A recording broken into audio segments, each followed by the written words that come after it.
Vamos falar das guerras, né? Sim, Tá com a guerra sim, da Ucrânia, sim. esse conflito no Oriente Médio. O que que a gente pode aprender com essa guerra e espelhar ela com a Segunda Guerra Mundial, que é a mais recente que a gente teve? Então, como o nosso tema, a gente trata da Segunda Guerra Mundial e os super soldados e o ocultismo ali, né? Esse tema é super interessante. Já abordado, né? Desde Indiana Jones, Hellboy. Poxa, exatamente. A gente... Existia essa busca mesmo. Existia. Isso está documentado Não só pelo nazismo, mas também os Estados Unidos fez também testes psíquicos. Sim. Total. Com soldados e tudo mais. Exato. É mesmo. Vou dar o nome dos projetos todos Tá. dos cientistas e das universidades e das bases militares, né? No caso dos Estados Unidos, por exemplo, o projeto Stargate, que era para criar paranormais do exército, era no Fort Meade, né? E está muito bem documentado no livro Os Homens que Encaravam Cabras, né? O livro, não o filme. Porque encaravam cabras, que coisa específica. Então, o que aconteceu? Aí isso é anos 70, depois eu volto na Segunda Guerra Mundial. Os Estados Unidos começaram a realmente acreditar que os russos tinham espiões paranormais, por causa de algumas coisas estranhas que estavam acontecendo, algumas das quais a gente vê um pouco em Stranger Things, né? Aquele tipo de coisa. Porque, vou dar um exemplo, códigos códigos atômicos que um general tinha, vazaram. Então o que eles pensaram? Pô, esse cara passou esses códigos altamente sigilosos para os russos. Só que aí o que eles fizeram? Eles espionaram o cara durante um bom tempo e viram que ele não tinha comunicação nenhuma com nenhum russo ou com ninguém, que ele realmente não passou. Uma galera começou a desenvolver uma teoria que pareceu muito louca na época, que eles falaram o seguinte: olha, eu já sei como os russos roubaram esses códigos. Os espiões paranormais russos acessaram o sonho do general e roubaram através do sonho dele. Tipo Inception. Tipo Inception do Christopher Nolan. Pra você ver como é que Christopher Nolan brinca com coisa que tem fundo de verdade. Deve ser mentira, mas tem fundo de verdade, né? Então começou essa história. Aí, um cara que era o general Albert Subblebine, que ele infelizmente falecido já, era major-general, general 3 estrelas do exército, ele comissionou um coronel chamado Jim Channon para pesquisar isso aí. Ele chegou para esse cara e falou: ó, eu vou te dar 2 anos para você se disfarçar e descobrir essa parada se é real. Aí beleza, o cara sumiu do mapa 2 anos, voltou, cabeludão, hippie, com a roupa toda estampada, paz e amor, né? Flower Power. E voltou com um documento desse tamanho chamado Batalhão da Primeira Terra. First Earth Battalion, ou Primeiro Batalhão da Terra, melhor traduzindo. Ele falou: aqui tá tudo que eu descobri, como é que faz, o que eles fazem, como é que é o protocolo e tal, é só aplicar. Aí o cara falou: pô, mas como assim? Então eles começaram a pegar alguns paranormais. O primeiro que eles usaram foi um cara chamado Ingo Swann, é o nome dele. E eles começaram a fazer umas pesquisas num negócio chamado SRI, que é Stanford Research Institute.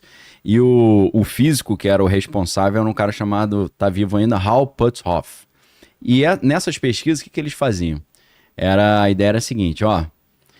No prédio do outro lado da rua, tem um armário com o número 13.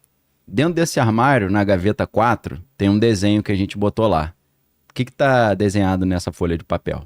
O cara tinha que descobrir. Aí, a maioria das vezes eles erravam. Às vezes eles acertavam. E aí os caras estudando esse Ingo Swann, eles perceberam que quando ele acertava, ele tinha uns tiques nervosos, assim, dava umas piscadas. E eles falaram: quando ele acerta tem esse tique. Então eles fizeram uma análise das ondas cerebrais dele e descobriram o que acontecia no cérebro dele quando ele acertava. Sim. E em cima disso, eles criaram o protocolo daquilo que ficou conhecido como Remote Viewing, que é visão remota. Que é o cara conseguir, através de desenhos e de uma percepção extrasensorial, descobrir coisas que estão à distância. Então aí eles refinaram de um acerto de 20% para um acerto de 70%, por exemplo. E, por incrível que pareça, um dos caras que participaram dessa primeira fase do projeto foi ninguém menos do que o Uri Geller. É mesmo? O Uri Geller participava. O cara que entortava garfos. Entortava os garfos. E, inclusive, o livro Os Homens que Encaravam Cabras, que é bem diferente do filme. O filme é uma comédia em cima de uma história real. Mas representa os personagens originais do filme, que é o Joseph McMonagall, o Major Ed Dames, o Jim Channon, né? O Jim Channon é o Jeff Bridges que faz. O Major Ed Dames é o Kevin Spacey. O Ewan McGregor faz o papel do jornalista, do John Ronson. Então, o livro começa com o jornalista entrevistando o Uri Geller. Pô. E ele falando, eu participei desse projeto mesmo, projeto Stargate. A história do Uri Geller é muito estranha, porque o Uri Geller, ele era membro do exército de Israel. E dizem... Lá, mora lá. É israelense mesmo, né? Daí o nome, né, diferenciado. Ele... é o Ingosson, esse é o Ingosson. Tá mostrando ali o remote viewing, né, os desenhos. Tem desafios ao vivo que eles fazem, aí, sensacional. O cara acha a criança perdida. O cara... fizeram um com o outro cara, que é o Joseph McMonagle. Um jornalista da BBC tava na rua e ele tinha que desenhar onde o jornalista tava. Ele desenhou perfeito a ponte, a torre, em tempo real. Então é um negócio impressionante mesmo. Ó, o Uri Geller entortando os garfos lá. Então a história do Uri Geller é muito interessante porque dizem, né, que, por exemplo, ele tava assim no quartel, aí passava um blindado, ele encostava no blindado e parava. Pô. Aí ele entrava num prédio e fazia uns negócios lá, caía a luz do prédio. Então ele fazia essas brincadeiras assim pra divertir a galera, né? Tinha alguma coisa. Tinha algo estranho, né? E aí ele previu aquela situação que aconteceu em Munique, que pegaram os atletas de Israel, né? Tô tomando cuidado com os termos aqui pra não dar zebra. Que infelizmente vários acabaram perdendo a vida. Ele fez um filme também. Exato. Então, o que ele fez? Ele, usando essas técnicas, ele visualizou isso. E ele falou pro pessoal, não mande os atletas para essa Olimpíada que vai dar problema. Os caras zoaram ele e aconteceu. Aí ele falou, nunca mais trabalho para vocês. Nunca mais, porque vocês não acreditaram em mim. Várias vidas. Que aconteceu. Aí ele foi trabalhar pra CIA. E pro exército americano fazendo o projeto Stargate. Então, assim, o Uri Geller participava e... O major general, né, que é o general Albert Stubblebine, ele falava que o objetivo último deles era desenvolver... São habilidades, assim, como essa de remote viewing, mas o topo seria matar uma cabra só olhando pra ela. Por isso o nome. E aí os caras perguntaram, mas vocês chegaram a esse ponto? Ele falou, chegamos. A matar? Ele falou que sim. Porra! O John Ronson no livro, que é um livro de jornalismo investigativo, né? Não é um livro de teoria da conspiração. Inclusive o cara é cético, né? Ele vai pesquisando, falando, não acredito, acho que é mentira, esses caras são loucos. Mas ele falou que ele viu um dos caras dar um nocaute num camundongo.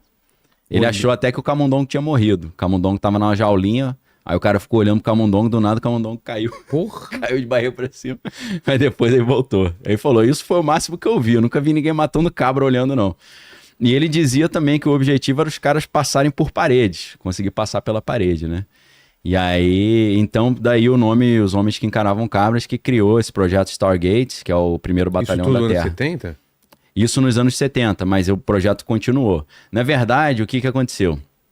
Quando esse projeto chegou na mídia, aí eles tentaram dar uma escondida no projeto. O que eles falaram? Não, esse projeto já teve, mas a gente está encerrando porque a taxa de acerto é muito pequena. A taxa de acerto é só 20%. Aí o Joseph McMonagle, que é eu acho, não sei se ele é sargento do exército, ele tá com 80 anos já. Ele falou o seguinte, olha, não é bem assim. Por quê? A nossa taxa de acerto era 20%, isso é verdade, mas tem um porém. O que a CIA e a inteligência do exército, da Marinha e da Aeronáutica não conseguia resolver, assim, os casos irresolvíveis, eles passavam pra gente. Pro projeto Stargate. Ou seja, dos casos irresolvíveis, a gente resolvia 20%. Ah, tá. Que é uma taxa maravilhosa, pô, não é não?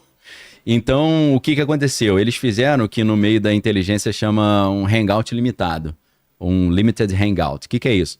Quando a mídia descobre uma coisa que não deveria descobrir, eles apresentam um pedacinho do negócio e falam, não, realmente existe essa coisinha aqui, e eles escondem o resto do projeto e mudam o nome e mudam o lugar. Entendi. Então, o que o John Ronson falou é que o projeto continuou, principalmente foi reavivado depois do dia 11/9/2001, lá em Nova York, né, das Torres Gêmeas, eles reativaram esse projeto. Então, dizem que esse projeto está em força total aí até hoje, já é a, sei lá, 10ª geração desses soldados paranormais aí.